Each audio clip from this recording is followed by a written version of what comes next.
lalu sepupu beliau sallallahu alaihi wasallam, yaitu Ali bin Abi Thalib radhiyallahu anhu, yang saat itu masih belia dan dirawat oleh Rasulullah. Kemudian sahabat dekat beliau, yaitu Abu Bakar As-Siddiq radhiyallahu anhu. Abu Bakar As-Siddiq radhiyallahu anhu setelah masuk Islam, beliau langsung turut serta berdakwah.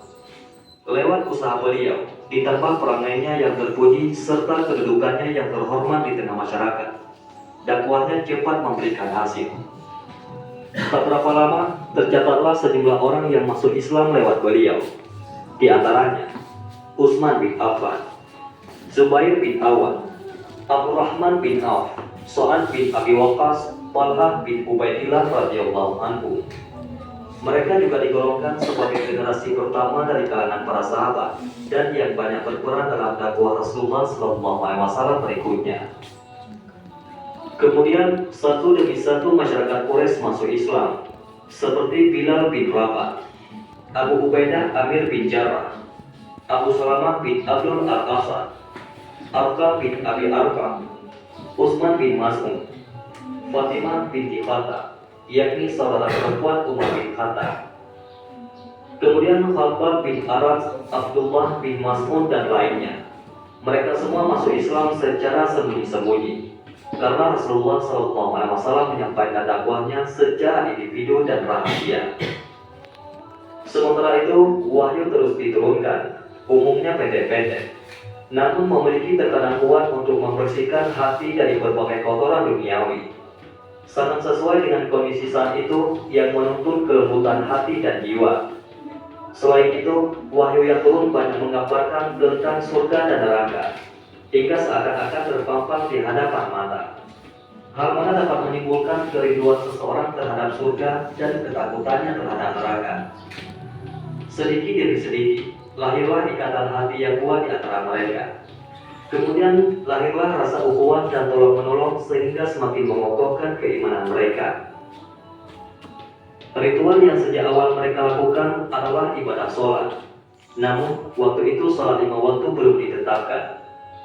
Yang mereka lakukan adalah sholat 2 rakaat setiap pagi dan petang, sebagaimana firman Allah Subhanahu wa Ta'ala. Dan bertasbihlah seraya memuji Tuhanmu pada waktu petang dan pagi. Quran Surat Al-Mu'min ayat 55.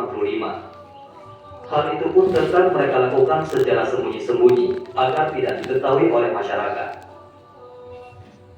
Meskipun dakwah tetap dilakukan secara sembunyi-sembunyi, namun lambat laun, akhirnya berita tersebut sampai juga ke telinga orang-orang kafir Quraisy. Pada awalnya, mereka tidak terlalu menghiraukannya.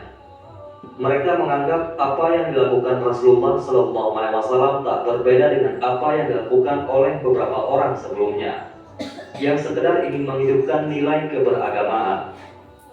Akan tetapi, lama-kelamaan kekhawatiran tersebut muncul juga.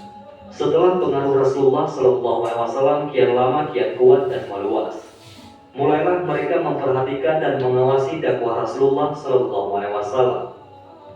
Wallahu a'lam bishawab.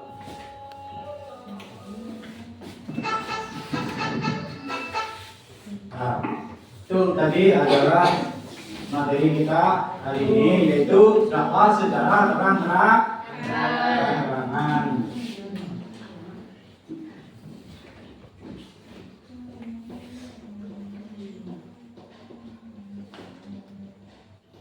Nah, selanjutnya silakan kalian buat kelompok, lalu setelah itu nanti akan mempresentasikan. Nih kami kasih KBD-nya.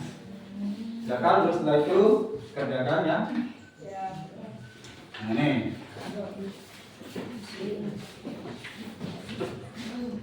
Silakan, perhatian. Waktunya 5 menit. 5 menit.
musim hujan banyak yang batu-batu.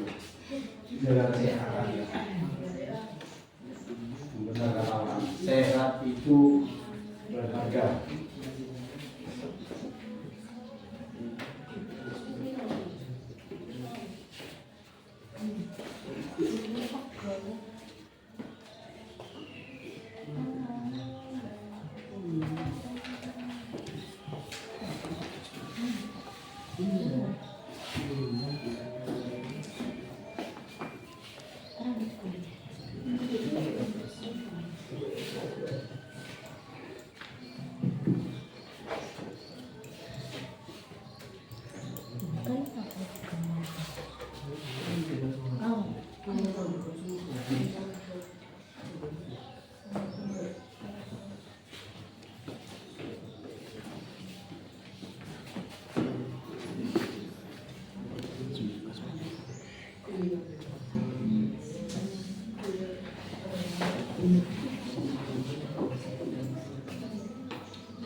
Mana sudah tutup ya? Dari mana ya? Ya.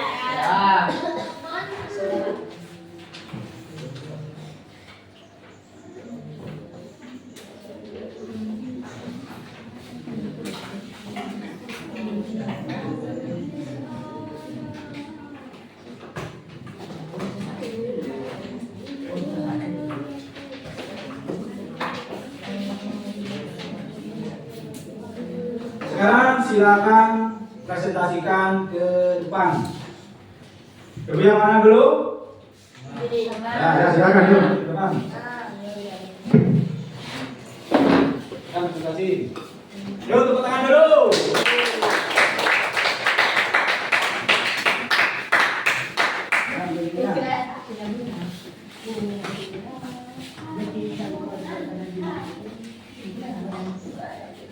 Assalamualaikum warahmatullahi wabarakatuh. Waalaikumsalam warahmatullahi wabarakatuh. Hasil kerja kelompok kami tentang tantangan yang dihadapi Nabi dalam dakwah terbuka ada 3, yaitu 1. Penolakan dan cemohan dari kaum Quraisy. 2. Ancaman keseluruhan hidup.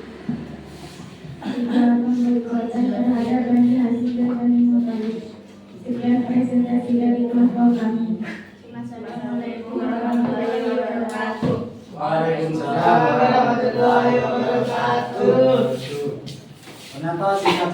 Silakan yang kelompok selanjutnya, hidupkan.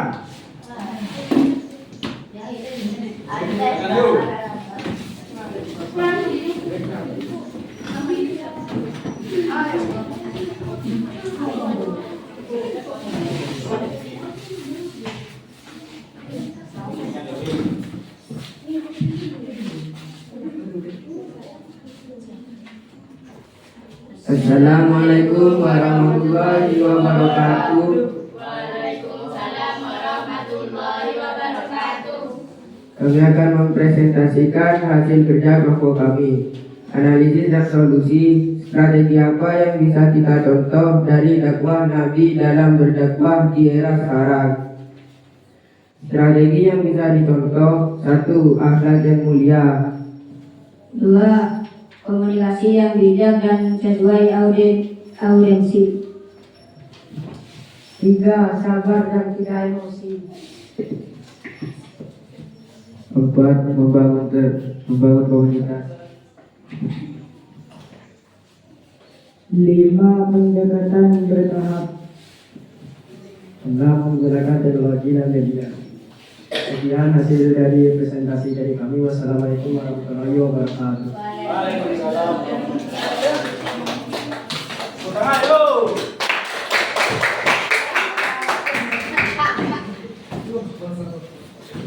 Yuk, silakan selanjutnya.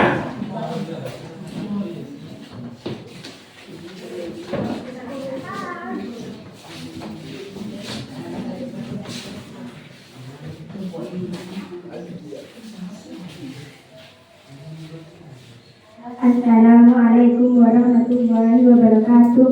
Waalaikumsalam warahmatullahi wabarakatuh. Hasil presentasi dari kelompok kami tentang bagaimana cara Nabi menghadapi tekanan dari kaum Quraisy, yaitu ada 4.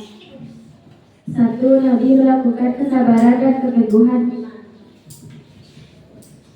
2. Perlindungan dari keluarga dan kaum.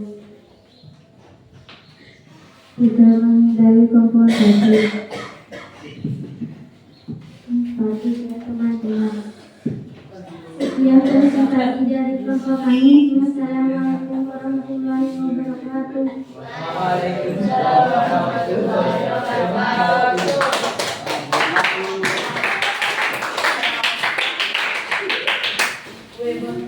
Bagaimana? Tetap semangat? Kalau kita semangat, selanjutnya kita itu akan mengerjakan tugas secara individu. Jadi nanti per orang menjawab pertanyaan yang memang seperti ini, yaitu tentang beratap yang hasil dari presentasi tadi itu siapa saja tokoh Quraisy yang tentang dakwah Nabi, dan juga bagaimana analisnya dan solusinya, bagaimana cara Nabi menghadapi tekanan dari kaum Quraisy. Terus strategi apa yang dipakai dan langkah dan gagasan apa? Nah, kalian bisa dilakukan. Silakan.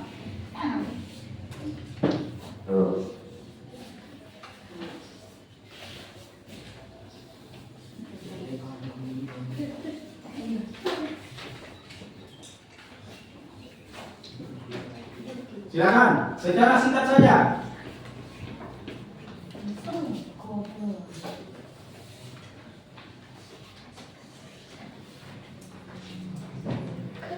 Kerjakan secara singkat saja.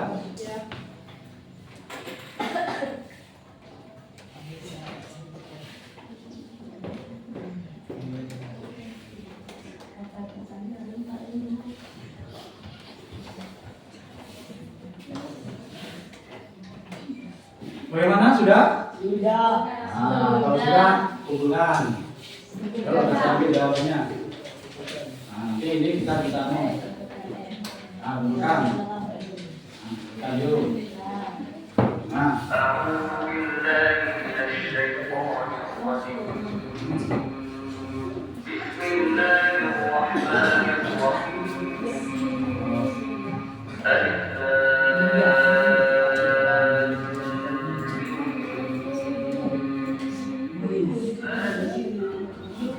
Untuk pelajaran hari ini sampai di sini. Sebelumnya kami kita menyimpulkan bahwa dakwah secara terang-terangan ini adalah Nabi melakukan dakwah secara terang-terangan setelah mendapatkan perintah dari Allah, setelah ayat yang menerangkan tentang perintah untuk berdakwah secara terang-terang.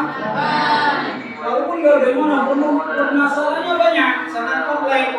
Itu seperti tadi yang kita telah pelajari, bagaimana orang boleh memboikot, bagaimana juga pun pertentangan dari Kongres. Nah, untuk pelajaran selanjutnya nanti kita bertemu pada minggu depan.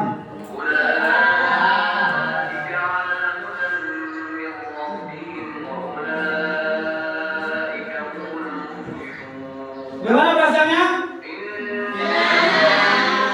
Enak. Mari kita baca selawat bersama-sama selawat kalian. 1, 2, 3. Bismillahirrahmanirrahim.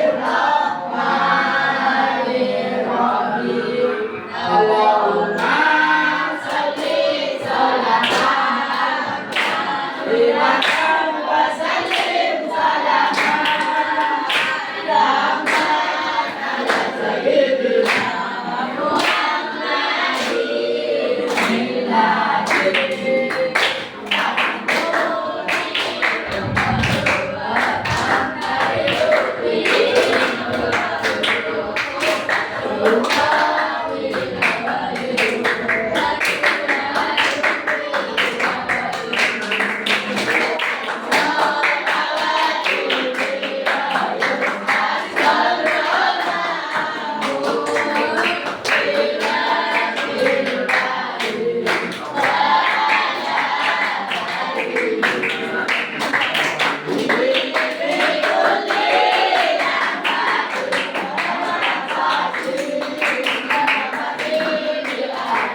Amin.